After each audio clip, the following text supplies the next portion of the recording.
A todos los que están en la clase de hoy, los saludo de nuevo. Hoy día comenzamos, perfecto, ahí sí. Vamos a retomar, o continuamos mejor dicho, con la clase del día martes, donde comenzamos a hablar de las caracteres o las características jurídicas de la concesión minera. No lleva el apellido la diapositiva, pero bien sabemos de que estamos hablando de las concesiones mineras, ¿ya?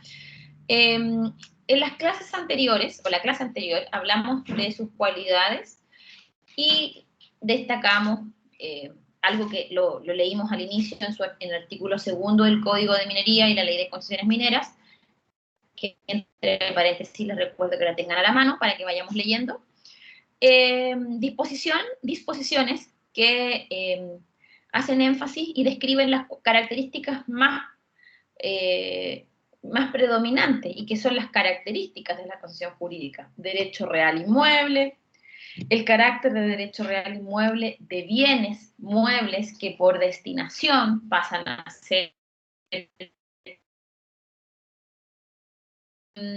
También hablamos, déjenme para que no me vaya, claro, los inmuebles accesorios, el hecho de la separación absoluta entre el predio superficial y la riqueza minera, la concesión minera, y profundizamos en aquello, y obviamente que partimos con la característica más importante, que es la constitución de la concesión minera a través de un acto judicial, que sería una sentencia dictada por un tribunal civil, ¿ya? Dicho esto, con ello les recuerdo lo último que vimos. Esta parte la dejamos presentada, y yo me acuerdo que hablamos sobre la garantía constitucional del 1924, que establece el derecho de propiedad, ¿ya? Recuerdo también haber hecho una pequeña crítica o reflexión sobre la necesidad de conservarlo. Indispensable, y cuando hablo de conservarlo es porque estamos en una etapa en la que se aspira a tener una constitución nueva, y la verdad es que el derecho de propiedad ha sido transversal en todo nuestro ordenamiento jurídico, y en materia minera también está reconocida, ¿ya? Eso también es una cualidad y una característica jurídica de la concesión minera, 19, número 24, inciso séptimo de la Constitución Política de la República, ¿ya? Hablamos a propósito de ello de la expropiación, que finalmente es un quiebre o tiene que estar establecido, está establecido en la Constitución como una forma como el Estado desconoce esta garantía fundamental y se llama expropiación. Pero esta expropiación tiene que estar fundada en una situación o en hechos que provoquen un beneficio para todas las personas. Esto, como les decía, se llama la función social del derecho de propiedad, ¿ya? Donde se pone en una balanza y se dice, bueno, si bien estamos desconociendo y perjudicando a un propietario, con aquello que era de esa persona, beneficiaremos a un grupo indeterminado a veces, como por ejemplo los casos que el otro día conversábamos sobre la expropiación para ampliar la avenida Salvador Allende en Antofagasta, un número indeterminado de personas. Por lo tanto, al poner la balanza, debemos decir de que la expropiación genera una función social, ¿ya? Pues bien, porque estamos hablando de esto, por el hecho de que se encuentra el concesionario minero amparado por esta garantía constitucional del derecho de propiedad. Es decir, el concesionario minero se encuentra amparado, es titular de un derecho que tiene el reconocimiento de la garantía constitucional del derecho de propiedad. Y por lo tanto, está en esa situación que evidentemente ha sido colocado por el legislador para dar seguridad, la seguridad que debe tener el inversionista para desarrollar una actividad minera que normalmente es de larga data. Solamente como ejemplo, recordemos hace cuánto que se explota Codelco, que no lo digo porque sea un concesionario privado, sino que lo pongo como ejemplo de que es una mina que lleva operando más de 100 años, ¿me entienden? Por lo tanto, sería muy legítimo que un concesionario, que un inversionista minero tenga la expectativa de desarrollar un negocio minero por muchos años, por largas décadas, ¿ya? Bien. Recuerdo que me parece que lo habíamos visto, la expropiación es el reconocimiento de una privación de los atributos citados como garantía fundamental del derecho de propiedad, y es una abierta infracción a esta garantía que protege el derecho de propiedad de la concesión minera. Tal privación solo se puede realizar mediante una ley general o una ley especial que autorice la expropiación por causa o utilidad pública o de interés nacional, calificada así por el legislador. No recuerdo si en la clase anterior yo les explicaba y les decía, para que exista un proceso expropiatorio se debe dictar una ley. Y esa ley es una ley general, especial para ese propósito, que debe ser publicada en el diario oficial. Recuerdo que en algún momento, y también, discúlpenme, y también en el diario de circulación regional, según donde se encuentra ubicado el terreno que se va a expropiar. ¿Ya? El expropiado puede reclamar de la legalidad del acto expropiatorio ante los tribunales ordinarios y siempre tendrá derecho a una indemnización por el daño efectivamente causado. Normalmente la legalidad justamente busca, les decía, busca discutir sobre la legalidad principalmente de aquello que se va a indemnizar. Es muy importante que ustedes no dejen jamás o nunca pierdan de vista de que cuando hablamos de expropiación, hablamos de un propietario privado de su derecho de propiedad en razón de, por motivos de utilidad pública, que será indemnizado. Siempre hay indemnización. Nadie es privado arbitrariamente y el Estado, esto es mío, eso normalmente es lo que se llama nacionalización, ¿ya? Es algo que ocurrió, me acuerdo, en los años finales de los 60, 70, lo que le llamaron reforma agraria. Ahí no hubo expropiaciones, ¿ya? Bien, en el caso de la expropiación, siempre se va a indemnizar el daño. El daño patrimonial efectivamente ocasionado lo regula la ley al concesionario de explotación. Y la indemnización, por lo tanto, consiste en el valor comercial de las facultades de iniciar y continuar la extracción y la apropiación de las sustancias que son objeto de la concesión. Por lo tanto, en el caso de un concesionario minero expropiado, el daño que se va a indemnizar corresponde al valor comercial de las facultades de iniciar y continuar la extracción. Y lo que principalmente se evalúa es el valor de las sustancias de la concesión de las que se van a apropiar. Acuérdense que finalmente el concesionario minero no es concesionario para comenzar a explorar, sino que siempre es la herramienta, ese es el medio para llegar al propósito, que es sacar riqueza mineral y beneficiarse de ella, ¿ya? Si no hay acuerdo sobre el valor de la indemnización, el valor simplemente lo fija el juez, previo dictamen de peritos. Normalmente hay tasaciones, ¿ya? Los peritos establecerán el valor comercial de la concesión. Calculan sobre la base de la reserva de sustancias concedidas en el expropiado, que el expropiado demuestre. Aquí hay una cosa bien importante, ¿eh? Discúlpenme. Valor comercial. Se ve que lo estoy destacando, ¿no es cierto? La expropiación de concesiones mineras llevan de la mano o llevan asociadas indemnizaciones, pero equivalentes al valor comercial que establece un perito. Esto es distinto a la expropiación de un inmueble común y corriente, como los que hemos estado hablando en los ejemplos. Normalmente los peritos fijan un poquito sobre el valor de tasación fiscal, ¿ya? Es bien interesante que se autorice o que se indemnice el valor comercial porque en realidad se está haciendo una proyección basada en las reservas de sustancias que habrían en esa concesión minera, ¿ya? Y para ello normalmente el perito no es otro que un ingeniero en minas o bien un geólogo. No podría haber otro experto que pudiera hacer una proyección de esa naturaleza, ¿ya?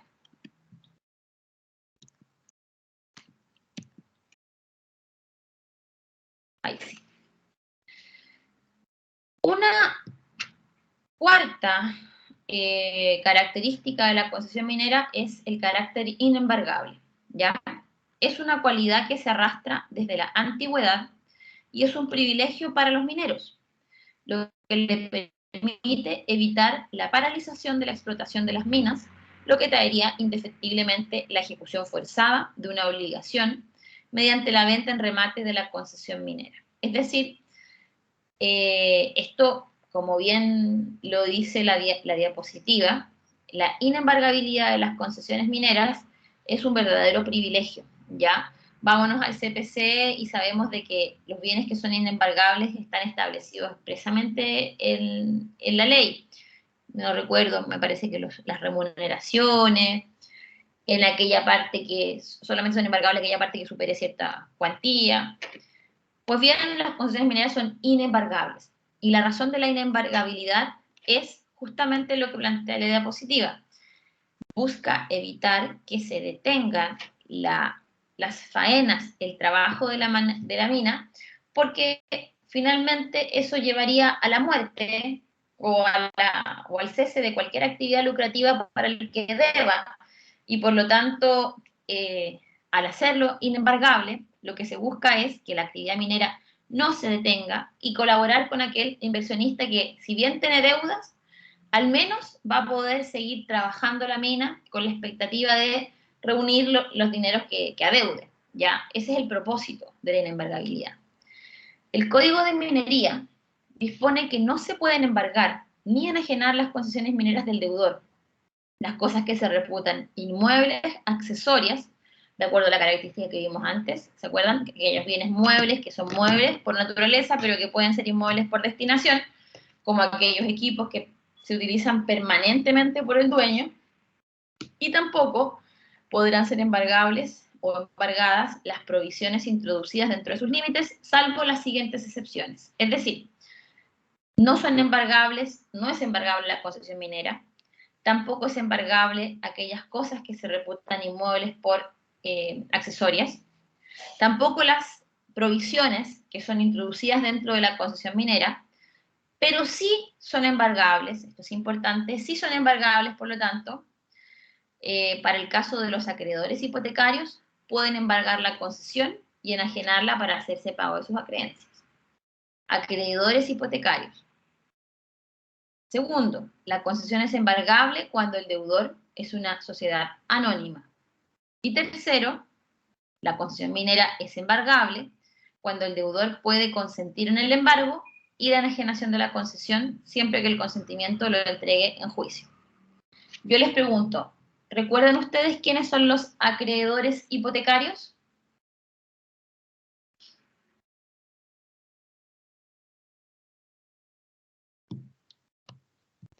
¿Quién es un acreedor hipotecario? ¿Lo recuerda alguien? De hecho, tiene que ser una persona importante o una figura importante, ¿no es cierto? Si el legislador dice, mire, ¿sabe qué? Las concesiones no son embargables, pero sí, el acreedor es hipotecario, entonces sí, para él será embargable o podrá embargar la concesión minera. ¿Quién es el acreedor hipotecario?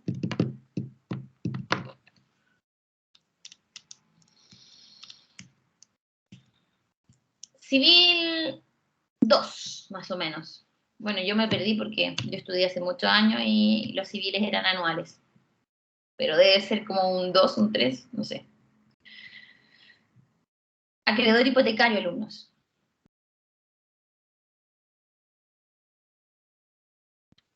No, no espero una respuesta así exacta, sino que algo cercano, una idea no jurídica, sino que ¿quién es un acreedor, alumno? Profesora, ¿Sí? se me ocurre Fernando. que puede ser una institución financiera. Me está poniendo usted un ejemplo, pero yo pregunté algo más simple. ¿Quiénes son los... ¿Qué es ser acreedor hipotecario, mejor dicho? No quién, ¿qué es? ¿En qué consiste ser acreedor hipotecario?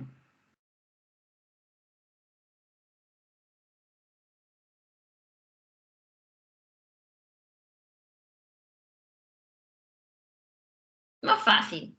¿Qué es ser un acreedor?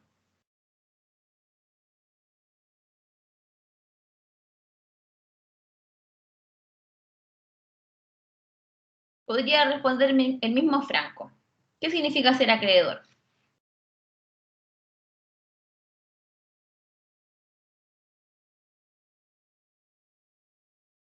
Profesora, el acreedor Francisca. es el titular de un derecho, el ¿Para? cual puede exigir la posibilidad del pago de una deuda o cumplimiento, perdón.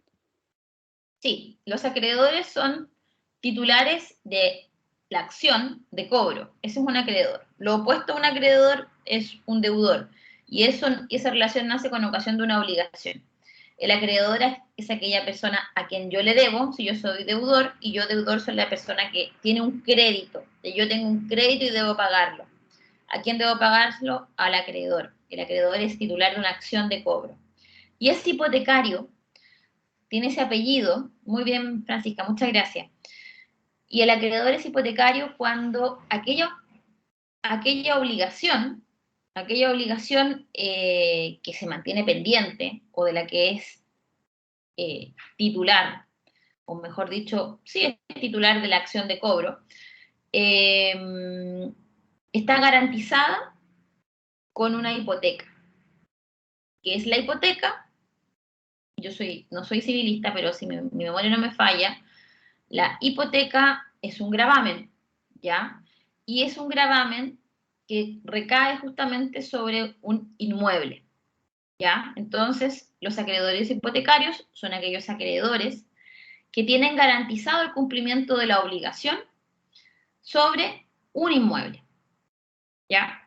Entonces, los acreedores hipotecarios, es decir, yo soy concesionario minero, pero no le debo a cualquiera, le debo a un acreedor hipotecario. Es decir, yo le dejé a él como garantía un inmueble. Ese acreedor podría embargar mi concesión minera y enajenarla. Normalmente, cuando estamos frente a esta situación, yo les acabo de poner o les acabo de explicar que era ser acreedor y que era ser acreedor hipotecario. En realidad, normalmente ese acreedor hipotecario es justamente aquella persona a quien yo, concesionario, le debo y que yo he garantizado aquella obligación hipotecando la concesión. ¿Se acuerdan que dijimos que las concesiones eran, las concesiones mineras se puede constituir sobre ellas concesiones, disculpen, pueden acceder al crédito los concesionarios mineros? Decíamos, de esa manera ellos tienen el hecho de que puedan hipotecar, enajenar, arrendar, celebrar actos y contratos respecto de la concesión minera, le permite al concesionario minero utilizar la concesión para garantizar y para acceder al crédito. ¿Se acuerdan? Entonces, cuando yo, concesionario minero, tengo una deuda y a quién le debo es el acreedor hipotecario, es decir, yo normalmente constituyo una hipoteca sobre mi concesión, esa persona, ese acreedor, sí podría embargar mi concesión minera. Primera situación. Es decir, ahí se queda la regla de la inembargabilidad. Segundo, si el deudor es una sociedad anónima, es decir, si el concesionario minero es una sociedad anónima, sí es embargable la concesión minera. Y tercero, podría ser incluso que el concesionario minero se encuentre en un juicio de cobranza por una deuda que no sabemos si tiene su origen en la concesión o no, pero podría acceder y autorizar que sea embargada su concesión minera. ¿Ya? Estas son las tres situaciones que quebran la regla de la inembargabilidad. ¿Sí? ¿Se entiende?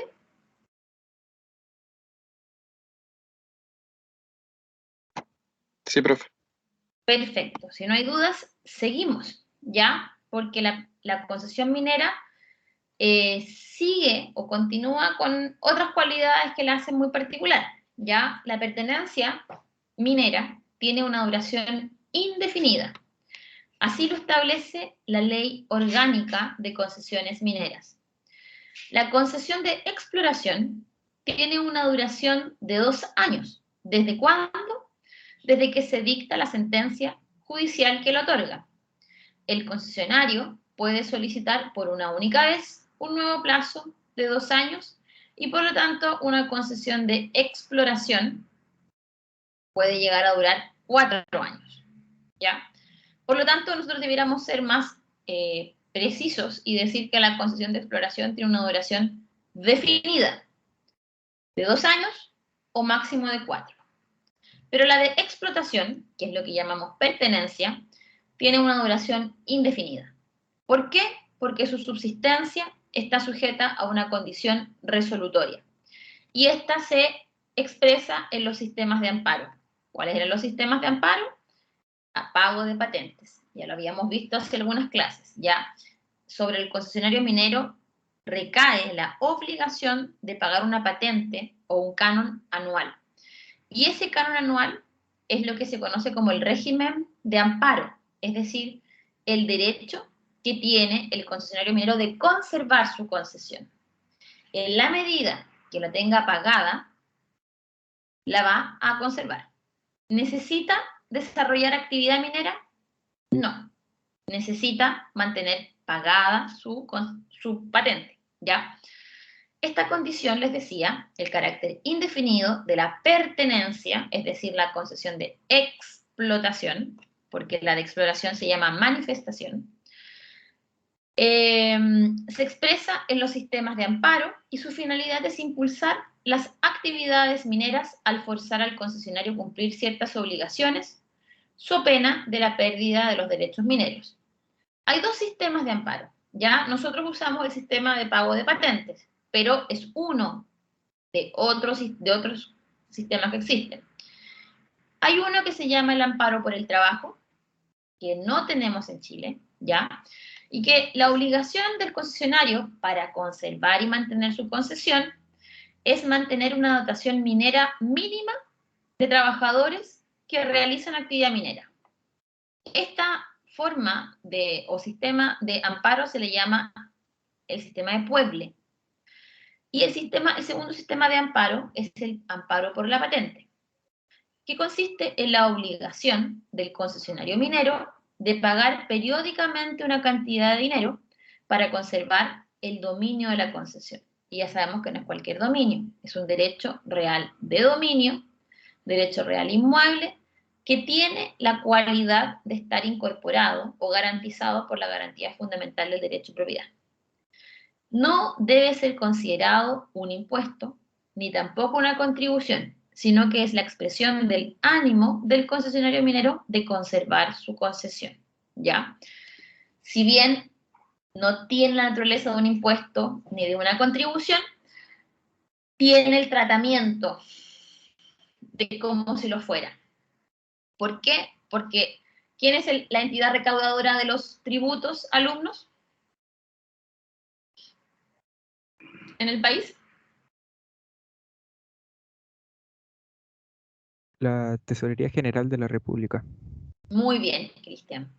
Así es. Como les decía, si bien no es un tributo, tiene el tratamiento como si lo fuera, porque lo pago, yo concesionario, tengo que pagarlo en la Tesorería General de la República una vez en el año, y en el caso de que no lo pague, lo que va a ocurrir es que mi concesión minera va a salir a remate, ¿ya? Porque lo que yo hice cuando dejé de pagar es decirle al fisco, a mí ya no me interesa. Acuérdense que esto, yo le digo fisco porque es al fisco quien le pago, y cuando la constituí fue al fisco quien se lo pedí. ¿Y por qué se lo pedí al fisco? Porque el fisco es el dueño de todas las riquezas minerales, de todo lo que está abajo del predio superficial, abajo de la tierra, de esa línea que uno ve como tierra. De ahí para abajo están las riquezas mineras, ¿ya?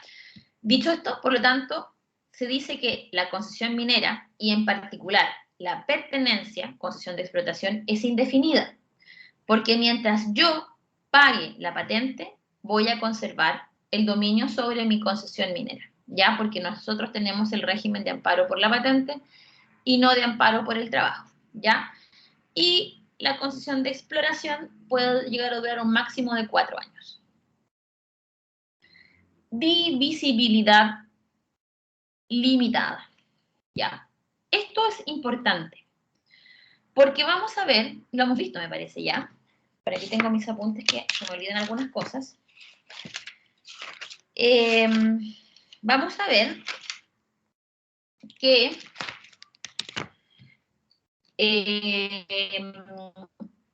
para constituir una concesión minera se requieren que el sector, la pertenencia, o mejor dicho, la manifestación cuando yo solicito exploración, o la pertenencia cuando solicito explotación, tenga una forma determinada. Esa forma determinada tiene que a su vez tener una superficie también limitada. La de exploración tiene un máximo de 10 hectáreas y la de explotación un máximo de 5.000 hectáreas. ¿Por qué digo esto? Porque uno podría decir, ah, qué bien, lo que puedo tener ahí adentro lo puedo repartir entre muchos. Y aquí aparece esta característica, la divisibilidad limitada. ¿Ya? ¿En qué consiste? Una cualidad de las concesiones mineras desde antiguo reconocida es su indivisibilidad física, por dos razones que además son muy actuales. Primero, la dificultad material de hacer una división equitativa de la concesión minera, ya que los yacimientos, además de estar generalmente al interior de la tierra, tienen una forma caprichosa y su calidad no es homogénea. ¿Ya?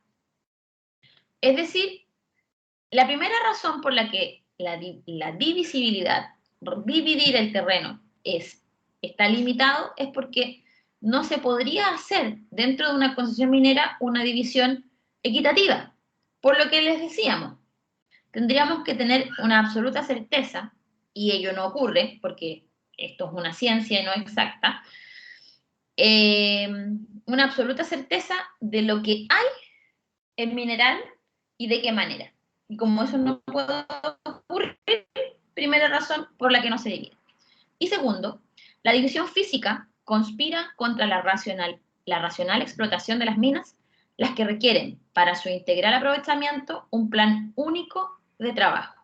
¿Ya? En relación a la divisibilidad limitada, primero debemos decir de que hay un tipo de división intelectual y una división física. ¿Ya? La división intelectual, se ve lo que estoy compartiendo, ¿no es cierto? Sí se ve, profesora. Perfecto. La división intelectual consiste en que la concesión minera que está constituida y en trámite admite división en cuotas, es decir, no se divide físicamente, pero sí se puede dividir intelectualmente en cuotas, salvo el caso de los yacimientos salitreros, ¿ya? Hoy día es muy poco lo que se usa el salitre, ¿eh? La divisibilidad en cuotas da lugar a un tipo especial de sociedad que se llama sociedad legal minera, ¿ya? Yo lo dejé en amarillo porque esto es sumamente interesante, ¿ya? La división intelectual consiste en lo siguiente. La división intelectual de una concesión minera, ¿ya? Que puede tener máximo 5.000 hectáreas, si es una pertenencia, podría ser dividida y podría tener, por lo tanto, titulares de cuotas. Puede ser que yo voy a decir mi nombre, yo, Monserrat Martínez, sea concesionario minero, pero resulta que yo necesito inversionistas. ¿Ya? La concesión en realidad es súper buena, pero necesito que alguien me colabore y que a lo mejor le interese participar en esto. Pues bien, me consigo alguien que me compre, pero al comprar no le puedo vender una parte de la concesión. Lo que le vendo o lo que le ofrezco participar es en cuotas, ¿ya? En cuotas de participación.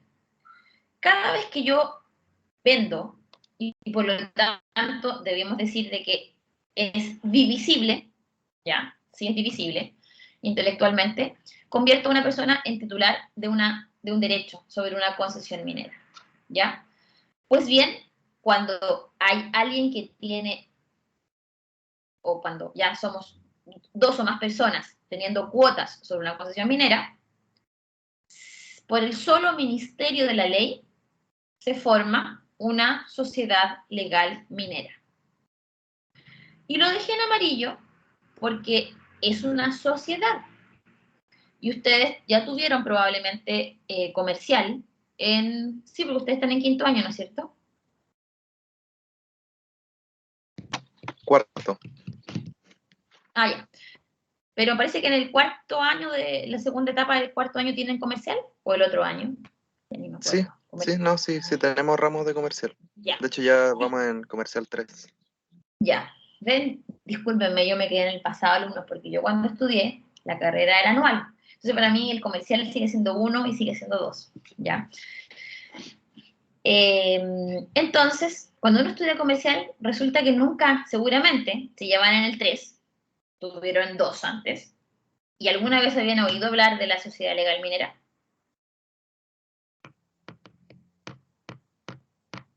En lo personal no. Ya, me imagino. Y eso es porque no están en el Código de Comercio, pero eso no quiere decir que no sean sociedades. Son sociedades por el solo Ministerio de la Ley. No me acuerdo de la norma. Denme un minuto porque la voy a buscar. Me parece súper pertinente ubicar la norma para que la leamos. Sociedad legal minera. Y de hecho, tiene un tratamiento específico, ya en el Servicio de Impuestos Internos. Y es muy importante entender que la sociedad legal minera se forma por el solo Ministerio de la Ley. No necesito crear una sociedad a la que yo le ponga un giro minero. Basta con que yo sea concesionaria y divida mi concesión en cuotas y le venda cuotas a alguien para que yo sea socio de esa persona, ¿ya? El Código de Minería. Veamos, ¿qué dice? No me acuerdo. No me lo puse aquí en la presentación. ¿Dónde dejé mi presentación? No lo puse, déjenme ver algo.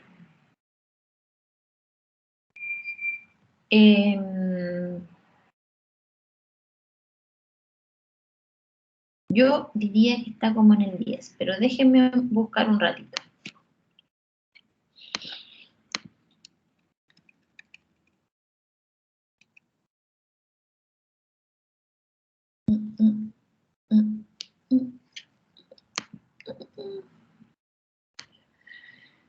Vamos a buscar el código de minería BCE, ¿ya? Resulta que la sociedad legal minera, les decía, tiene un tratamiento tributario particular. Sociedad.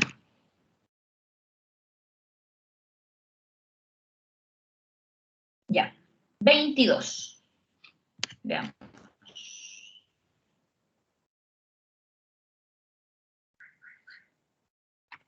Déjeme ver. Toda persona puede hacer manifestaciones, pedimentos y adquirir concesiones mineras en trámites constituidas o cuotas en ellas o acciones en sociedades regidas por este código. Veamos qué más tenemos. Que no me quiero quedar con esta.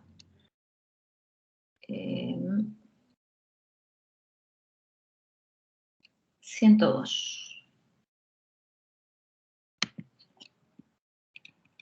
Perfecto. Aquí tenemos. Sí. Ya, lo que pasa es que aparece la figura de la sociedad legal minera a propósito del título 7º, que regula quién es el conservador de minas y los registros que tiene que tener, ¿ya? De hecho, existe un registro que se llama registro de accionistas, y en el registro de accionistas se inscriben las sociedades legales mineras que existen por el solo Ministerio de la Ley cuando una concesión minera se divide en cuotas y esas cuotas de esas cuotas son titulares personas diferentes. Cuando eso ocurre, inmediatamente se forma una sociedad legal minera, y yo debo ser precisa y decir, se forman por el solo Ministerio de la Ley, es decir, porque la ley así lo ordena y lo dispone. ¿Qué dice el artículo 105? El registro de accionistas servirá exclusivamente para las sociedades, sociedades que se rigen por este código, y en él se practicarán no solamente las inscripciones relativas a la formación de tales sociedades, sino también las de transferencia y transmisión de acciones, las de los gravámenes y prohibiciones que las afecten, que es consecuencia de lo que ya vimos la clase anterior, que dijimos que las sociedades mineras, las concesiones mineras son hipotecables, enajenables, arrendables, ¿ya? Este registro será completado con un índice de sociedades y socios que se llevará por orden alfabético. De esta manera, voy a buscar, hay una norma que estoy buscando. No me quiero detener tanto, pero sí quiero explicarles hay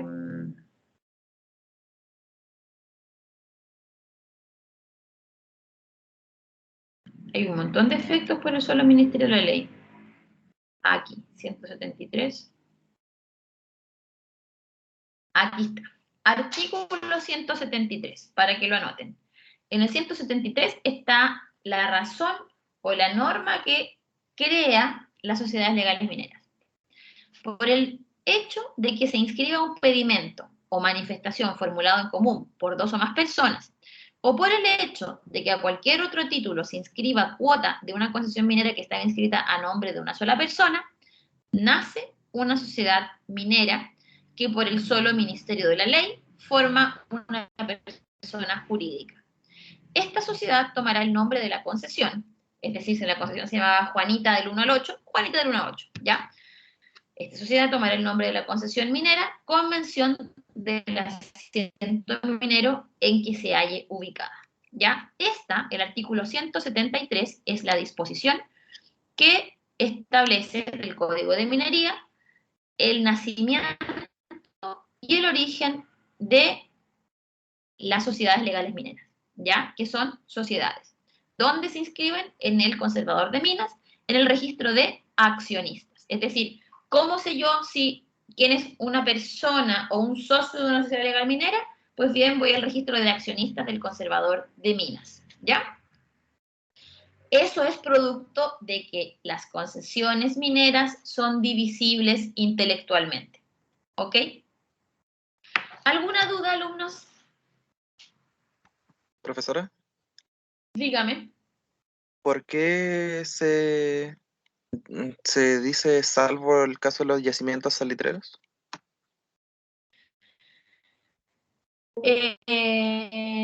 Porque los en cuotas, ¿ya? Y eso debe tener relación con la naturaleza del salitre, ¿ya?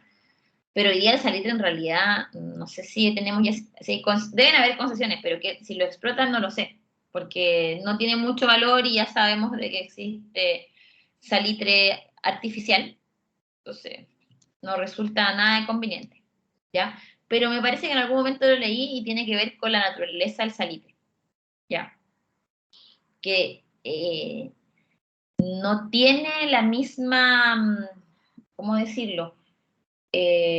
Los yacimientos salitreros no están, me parece, de la misma forma que cualquier otra sustancia mineral en el subsuelo. Se lo voy a revisar. Me parece que por ahí va la cosa, pero no es muy precisa mi respuesta. Bueno, profe, gracias. Ya. ¿Alguna otra pregunta? Yo aquí les tomé, me acuerdo, un extracto, no recuerdo dónde conseguí este extracto, pero aquí yo coloqué lo siguiente.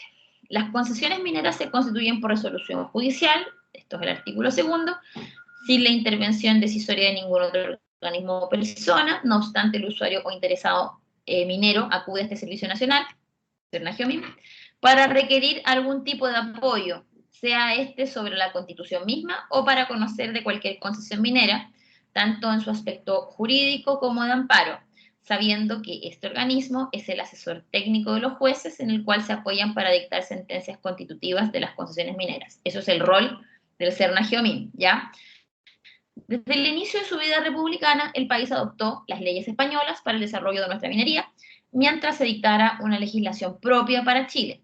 Es así como nuestros códigos de minería fueron evolucionando desde 1874, luego el de 1888, luego el de 1930 y el 1932, hasta el Código de Minería actual, que es del año 83, que está en vigencia, y que se encuentra conforme a los avances tecnológicos y el conocimiento del uso de los minerales más actualizados. Comprenderán que es bastante más actual lo que nos puede ofrecer el Código de Minería del 83 de lo que nos podía ofrecer el del 1930 o el del 1888, ¿ya? Esto es un extracto que debo haber yo tomado de algún texto del Serna-Geomin.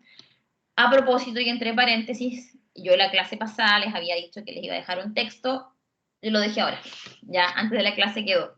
Es un texto de 11 hojas del profesor Vergara Blanco que explica el régimen de concesiones desde el punto de vista de que no hay discrecionalidad alguna porque está radicado en los tribunales civiles y además nombra e identifica principios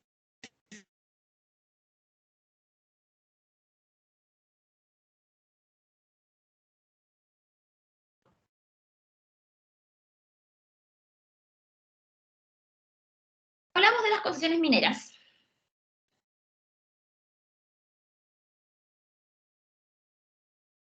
Caracteres jurídicos, las cualidades jurídicas de la concesión minera. Ya con eso terminamos. Es decir, con la divisibilidad, que yo diría que es, debemos decir que es limitada. ¿Por qué es limitada? Porque físicamente no se hace, por la dificultad que les decíamos de que la beta puede estar en un sector más grande, en otro sector más pequeño, entonces nunca vamos a ofrecer una división equitativa, pero sí se puede dividir intelectualmente. Cuando ello ocurre, se forman cuotas y cuando pasa eso, por eso el Ministerio de la Ley se forma una sociedad legal minera. Y esa es la última cualidad junto con las que vimos las clases anteriores, ¿ya? Pues bien, y con eso nosotros dejamos, podríamos decir, robustecimos un poco lo que veníamos viendo sobre concesiones mineras, sobre cómo se constituyen, las regulaciones, sus cualidades y características.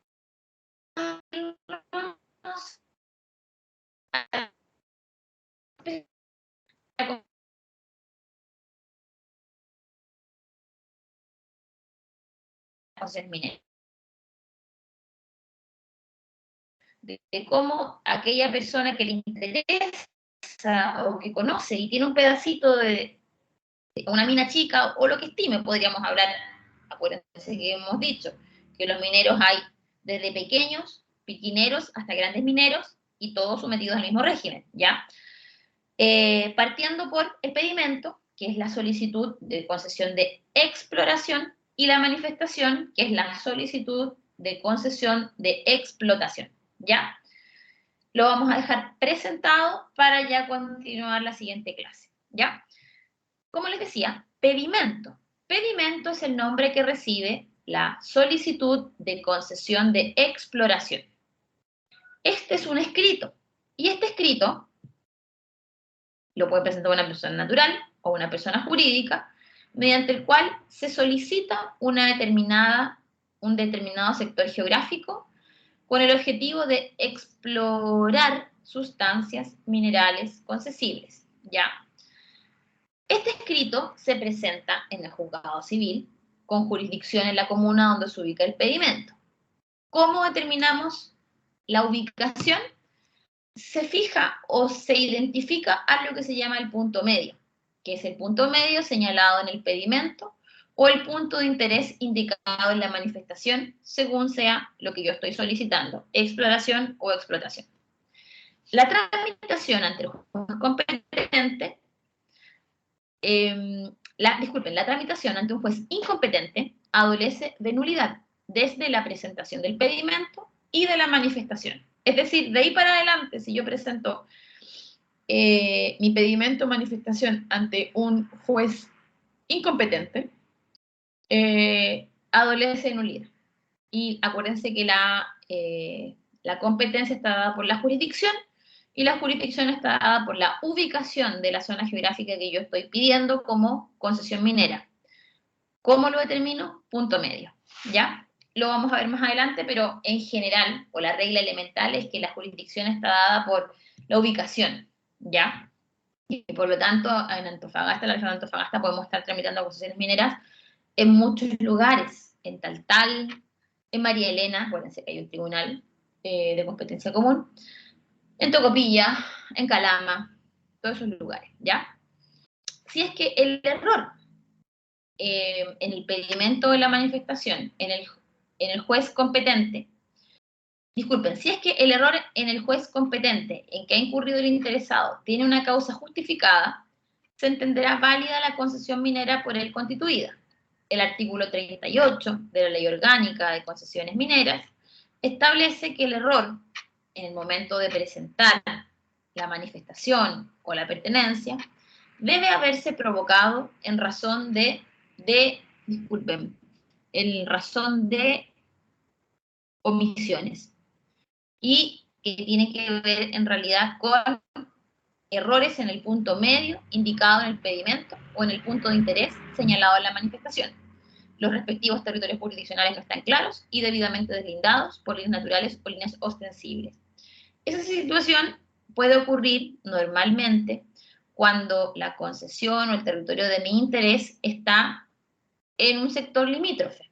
Si ustedes han viajado alguna vez por tierra, se van a dar cuenta de que cuando uno va hacia el norte o va hacia el sur, no existe un límite definido, más que a lo mejor ese letrero verde que dice bienvenido a la región de Antofagasta, o si vamos al sur, bienvenido a la región de Atacama. Entonces es posible que, y es muy posible que alguna concesión aparezca en un sector límite entre comunas o entre regiones y podríamos enfrentarnos a la dificultad de fijar ese punto medio y por lo tanto del juez competente. ¿Ya? Hasta acá, ¿hay alguna duda? ¿Alguna pregunta?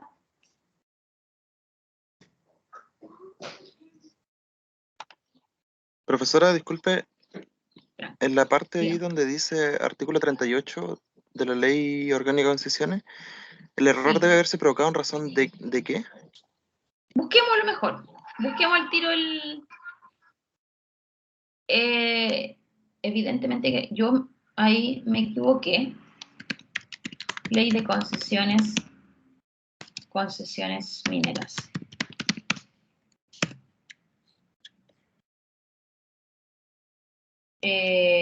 Perfecto.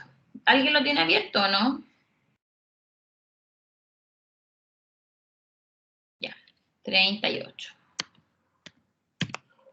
Tiene que ser ante situaciones que no sean atribuibles al concesionario, sino que por estas dificultades de delimitar con claridad las ciudades o la jurisdicción.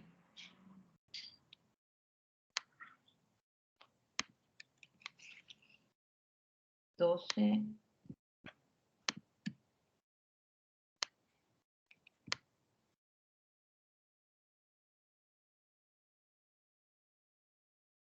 Estoy segura que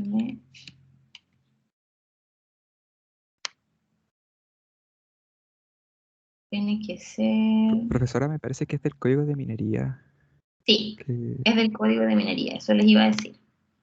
La tengo abierto acá.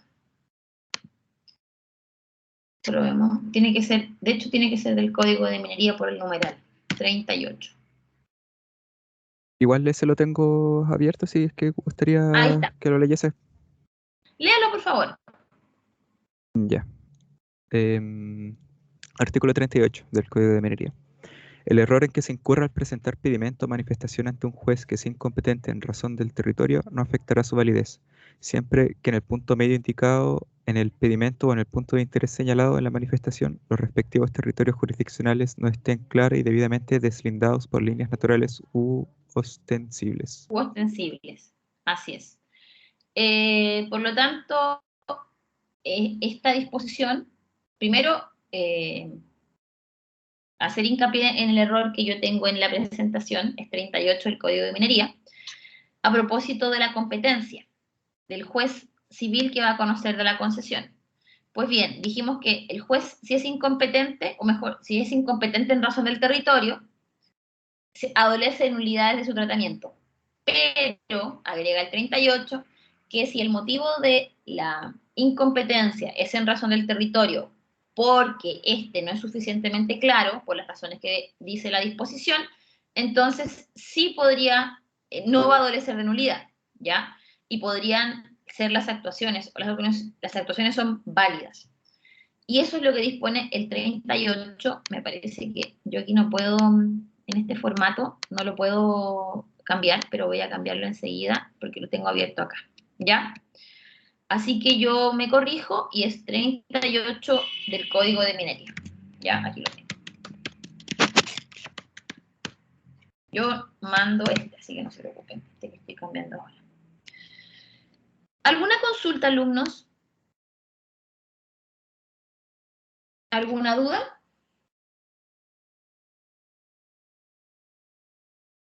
No, profesora, por mi parte no. Ya.